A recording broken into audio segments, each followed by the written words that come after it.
लेकिन अब बड़ा सवाल क्या है, क्या एक है तो सेफ है पर विपक्ष फर्जी नैरेटिव बनाने में जुटा है और इसी का उसे नुकसान हो रहा है। गौरव भाटिया मेरे साथ है, मेरे साथ भारतीय जनता पार्टी के प्रवक्ता गौरव भाटिया हैं, उनका अभिनंदन है। मेरे साथ स्वामी दीपांकर है, आध्यात्मिक गुरु हैं। मेरे साथ सुनील यादव है, प्रवक्ता समाजवादी पार्टी के। राजद के प्रवक्ता मृत्युंजय तिवारी हैं, वरिष्ठ नेता भी हैं राजद के। तौसीफ खान जाने माने राजनीतिक विश्लेषक है, टीएमसी का पक्ष रखेंगे। लेकिन सुनील यादव, यूपी के डिप्टी सीएम कह रहे हैं कि तुष्टीकरण करना चाहते हैं अखिलेश यादव, महाकुंभ में भी अकबर ढूंढ लाए हैं। और लालू यादव कह रहे हैं कि फालतू की चीज है कुंभ। एक तरफ लालू यादव, दूसरी तरफ अखिलेश। देखिए अमीश, और जवाब देंगे सुनील यादव। देखिए अमीश जी, जी चलिए, अच्छा है कि चौथा कोई यादव नहीं है आपके पैनलिस्ट में।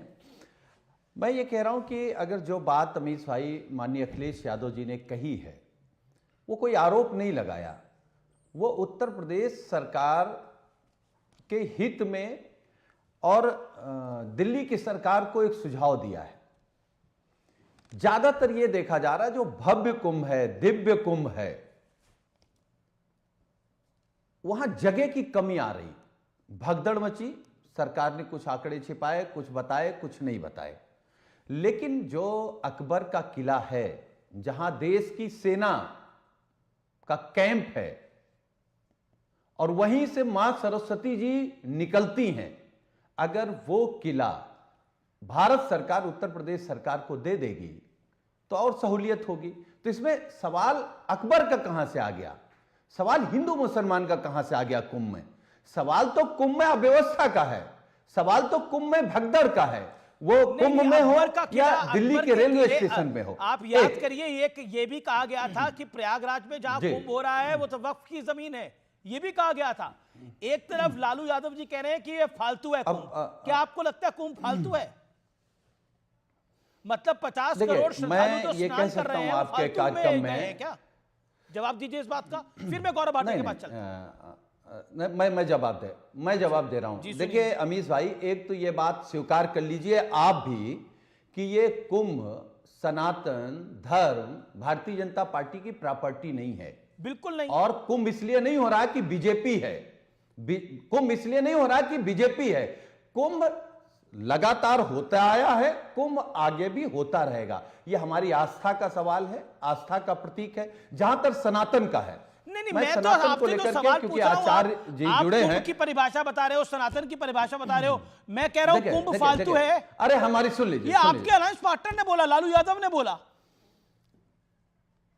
फिर मैं अकबर बीरबल की बात बाद में लेके आता हूं। कुंभ, बड़ा कुंभ, अब सुन लीजिए, दरअसल यही तो दिक्कत है। दरअसल आप असली सनातनी नहीं हैं। असली सनातनी होते तो सुनते। आप भाजपा जैसे सनातनी हैं, तो भाजपा जैसे सनातनी मत बनिए। सुनील भाई, आप असली सनातनी बनिए। पिछले 2.5 मिनट से आप बोल रहे हो और मैं भाजपा जैसा सनातनी हूं।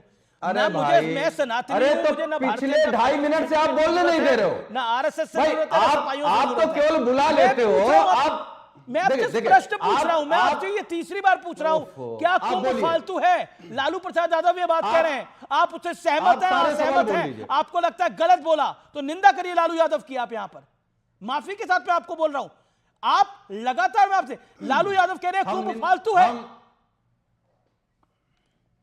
अच्छा, निंदा कर लेने दीजिए।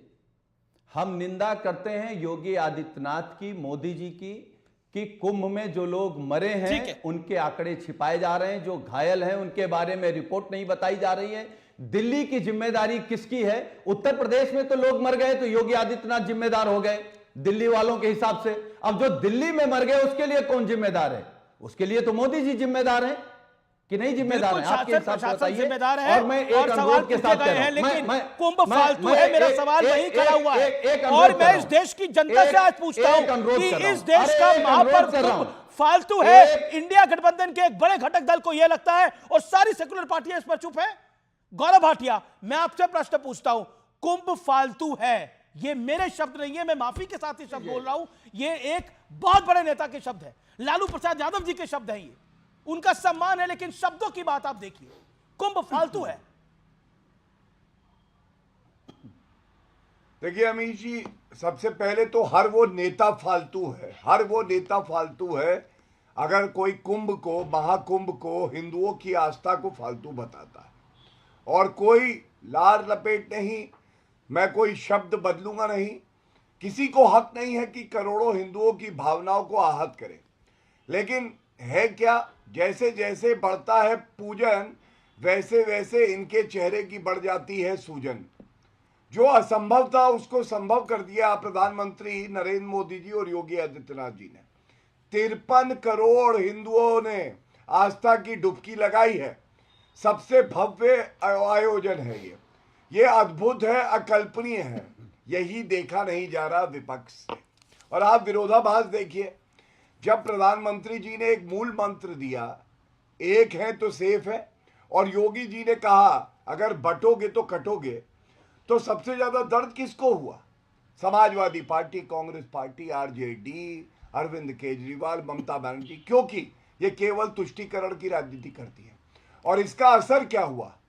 हिंदुओं ने एकजुट होकर अपनी ताकत का प्रमाण दिया। उत्तर प्रदेश की बात कर लेते हैं। टूटी साइकिल का क्या हाल था? 10 बाइपोल हुए अमित जी, 10 में 8 भाजपा जीती और 2 केवल 2 टूटी साइकिल जीती। और मिल्कीपुर में जनता ने सबक सिखाया। ये कहते थे इनके सांसद वहां के राजा और नरेश है, लेकिन अयोध्या की जनता ने बता दिया वहां के राजा केवल भगवान राम है। जी आरएसएस तो एक विचारधारा के लिए काम करता है। भारतीय जनता पार्टी भी तो हिंदुओं को वोट बैंक की समझती है। तो बाकी विपक्षियों को लगता है कि अल्पसंख्यक उनका वोट बैंक है, आप हिंदुओं को अपना वोट बैंक मानते हैं। ये एक है तो सेफ है, तो विपक्ष इसीलिए उसी के साथ जोड़ता है। जब आप 80% की बात करते हैं, आप भी तो हिंदुओं को अपना वोट बैंक मान के चलते हैं।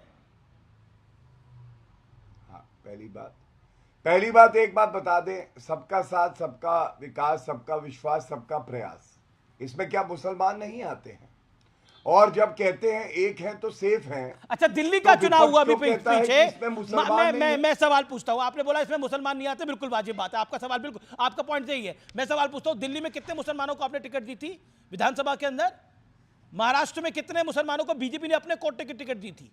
बताएंगे। हरियाणा में बीजेपी ने अपने कोटे की कितनी टिकट दी थी? बताइए, तीनों जगह नेम इट। मैं बताता हूं। हाँ बिल्कुल बताइए। देखिए, सर्वोच्च न्यायालय में जज जो बनते हैं उसमें प्रक्रिया में सरकार का हिस्सा होता है। क्या मुसलमान जज नहीं बने सुप्रीम कोर्ट के? क्या गवर्नर नहीं है? क्या सांसद नहीं राज्यसभा से भारतीय जनता पार्टी से बने हैं? क्या इससे पहले केंद्र में मंत्री मुख्तार अब्बास नकवी जी, शाहनवाज हुसैन जी नहीं रहे? आज एक मैं बड़ी बात करता हूं। नहीं तो आप तो वही कांग्रेस वाली बात कर रहे हैं कि गौरव भाटिया, आप तो ऐसे नहीं थे, सवालों का जवाब देते हैं। पूरा उत्तर आप तो हमने देसी घी खाया था, हमारी सुन लो। मुख्तार अब्बास नकवी कब मंत्री थे? वो हटे हुए उन्हें कितना टाइम हो गया? मैं आपसे प्रश्न पूछ रहा हूं। मैंने तो मंत्री का सवाल ही नहीं पूछा। मैं कहा दिल्ली में कितने मुसलमानों को टिकट, मुस्लिम भाइयों को टिकट, बहनों को टिकट दिल्ली के अंदर आपने महाराष्ट्र में कितनों को दिया, आपने हरियाणा में कितनों को दिया? मैं अपनी बात पूरी करूं उसके बाद अब आप टोकिएगा। नहीं, मैं बिल्कुल नहीं टोक रहा आपको। आपने 2.5-3 मिनट बोला, उसके बाद मैं बोला। अब मत टोकिएगा। नहीं, ये सवाल आपने पूछा, मुझे हक है मैं उत्तर दूं। आप आंकड़े सुनिएगा और गलत हो तो टोक दीजिएगा। सबसे पहले मोहम्मद आरिफ खान जी अभी गवर्नर है कि नहीं है? तो पुरानी बात नहीं कर रहे हैं। हमारी कलाई सूंघ लो, घी खाते थे। अरे नहीं भैया, हर जगह घी की खुशबू है। गोबर की अगर बदबू आती है तो विपक्ष से। दूसरी बात, प्रधानमंत्री आवास योजना, उज्ज्वला योजना, कोई भी योजना हो, आप जानते मुसलमानों की जनसंख्या कितनी है? 14% के आसपास, लेकिन उनका बड़ी खबर आ रही है।